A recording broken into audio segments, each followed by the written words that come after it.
जब अर्जुन के बाणों से पितामह भीष्म सरसैया पर लेट गए थे, तब कौरव और पांडव पक्ष के सभी योद्धा पितामह भीष्म से मिलकर अपने अपने शिविरों में चले गए। तब कर्ण एकांत में पितामह भीष्म से मिलने आए थे और उन दोनों में एक रहस्यमय संवाद हुआ था। आखिर कौन सा रहस्य भीष्म पितामह ने कर्ण को बताया था, जानने के लिए वीडियो को अंत तक अवश्य देखें। तो वीडियो शुरू करने से पहले एक रिक्वेस्ट है, अगर आप हमारे चैनल पर नए हैं तो चैनल को सब्सक्राइब कर लें, साथ ही साथ बेल आइकन को भी प्रेस कर लें। तो चलिए वीडियो को अब शुरू करते हैं। भीष्म को रथ से गिराया गया सुनकर राधानंदन कर्ण के मन में कुछ भय सा समा गया। वह बड़ी उतावली के साथ उनके पास गया। उस समय उसने देखा कि महात्मा भीष्म सरसैया पर सो रहे हैं। भीष्म के नेत्र बंद थे। उन्हें देखकर कर्ण की आंखों में आंसू छलक आए। उसने कहा, भीष्म, मैं वही राधा पुत्र कर्ण हूँ जो सदा आपकी आंखों में गड़ा रहता था, जिसे आप सर्वत्र द्वेष दृष्टि से देखते थे। कर्ण ने यह बात उनसे कही। कर्ण की बात सुनकर बलवान भीष्म ने आंखें खोलकर देखा। उस स्थान को एकांत देखकर पितामह भीष्म ने कर्ण को उसी प्रकार स्नेह से आलिंगन किया जैसे पिता अपने पुत्र को गले से लगाता है। तत्पश्चात भीष्म ने कहा, आओ आओ कर्ण, तुम सदा मुझसे डांट रखते रहे, सदा मेरे साथ स्पर्धा रखते रहे। आज यदि तुम मेरे पास नहीं आते तो निश्चय ही तुम्हारा कल्याण नहीं होता। वत्स, तुम राधा के नहीं कुंती के पुत्र हो। तुम्हारा पिता अधिरथ नहीं, तुम सूर्य के पुत्र हो। तुम्हारे प्रति मेरे मन में कोई द्वेष नहीं है, यह मैं तुमसे सत्य कहता हूँ। उत्तम व्रत करने वाले वीर, मैं कभी कभी तुमसे जो कठोर वचन बोल दिया करता था, उसका उद्देश्य तुम्हारे उत्साह और तेज को नष्ट करना था, क्योंकि तुम राजा दुर्योधन के उकसाने से अकारण समस्त पांडवों पर आक्षेप किया करते थे।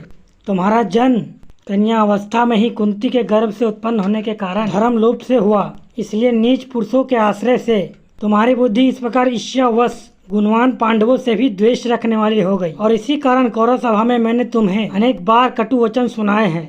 मैं जानता हूँ तुम्हारा पराक्रम समर भूमि में शत्रुओं के लिए दुस्सह है। तुम ब्राह्मण भक्त, शूरवीर तथा दान देने में उत्तम निष्ठा रखने वाले हो। मनुष्यों में तुम्हारे समान कोई नहीं है। मैं सदा अपने कुल में फूट पड़ने के डर से तुम्हें कटु वचन सुनाता रहा। मैंने पहले जो तुम्हारे प्रति क्रोध किया है वह अब दूर हो गया है, क्योंकि प्रारब्ध के विधान को कोई पुरुषार्थ द्वारा टाल नहीं सकता। शत्रुसूदन, वीर पांडव तुम्हारे सगे भाई हैं। महाबाहो, यदि मेरा प्रिय करना चाहते हो तो अपने उन भाइयों से मिल जाओ। सूर्यनंदन, मेरी मृत्यु के द्वारा ही यह बैर की आग बुझ जाए और भूमंडल के समस्त नरेश अब दुख शोक रहित एवं निर्भय हो जाए। तब कर्ण ने कहा, महाबाहो भीष्म, आप जो कह रहे हैं उसे मैं भी जानता हूँ।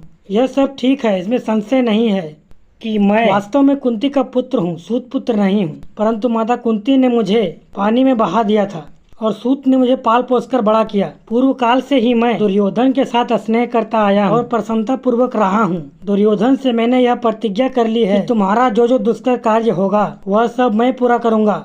दुर्योधन का ऐश्वर्य भोग कर मैं उसे निष्फल नहीं कर सकता। जैसे वासुदेव नंदन श्री कृष्ण अर्जुन की सहायता के लिए दृढ़ प्रतिज्ञ हैं, उसी प्रकार मेरे धन, शरीर, स्त्री, पुत्र तथा यश सभी दुर्योधन के लिए निछावर है। मैंने दुर्योधन का आश्रय लेकर पांडवों का क्रोध इसलिए बढ़ाया है कि यह क्षत्रिय जाति रोगों का शिकार होकर ना मरे, युद्ध में वीरगति प्राप्त करे। यह युद्ध अवश्य भावी है, इसे कोई टाल नहीं सकता। भला देव को पुरुषार्थ के द्वारा कौन मिटा सकता है। पितामह, आपने तो ऐसे ही लक्षण देखे थे जो भूमंडल के विनाश की सूचना देने वाले थे। आपने कौरव सभा में उसका वर्णन भी किया था। पांडवों तथा भगवान वासुदेव को मैं सब प्रकार से जानता हूँ। वे दूसरों पुरुषों के लिए सर्वथा अजय हैं।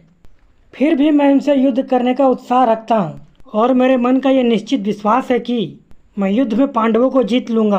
पांडवों के साथ हमारा बैर अत्यंत ही भयानक हो गया है, अब इसे दूर नहीं किया जा सकता। मैं धर्म के अनुसार अर्जुन के साथ युद्ध करूँगा।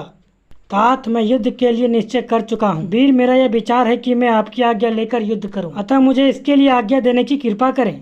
तब भीष्म ने कहा, कर्ण, यदि यह भयंकर बैर अब छोड़ा नहीं जा सकता तो मैं तुम्हें आज्ञा देता हूँ, तुम स्वर्ग प्राप्ति की इच्छा से युद्ध करो। अपनी शक्ति और उत्साह के अनुसार सत्पुरुषों के आचरण में स्थित रहकर युद्ध करो। कर्ण, मैं तुम्हें आज्ञा देता हूँ, तुम जो चाहते हो वह प्राप्त करो। धनंजय के हाथ से मारे जाने पर तुम्हें क्षत्रिय धर्म के पालन से प्राप्त होने वाले लोगों की उपलब्धि होगी। कर्ण, मैं सत्य कहता हूँ, मैंने कौरवों और पांडवों में शांति स्थापित करने के लिए दीर्घ काल तक महान प्रयत्न किया है, किंतु मैं उसमें कृतकार्य नहीं हो सका। तब गंगानंदन भीष्म के ऐसा कहने पर कर्ण ने उन्हें प्रणाम करके उनकी आज्ञा लेकर रथ पर आरूढ़ हो दुर्योधन के पास चला गया। तो ये था कर्ण और भीष्म का रहस्यमय संवाद। आशा करते हैं आपको वीडियो पसंद आया हो, तो चैनल को सब्सक्राइब कर लें, मिलते हैं अगले वीडियो में, तब तक के लिए जय श्री कृष्ण।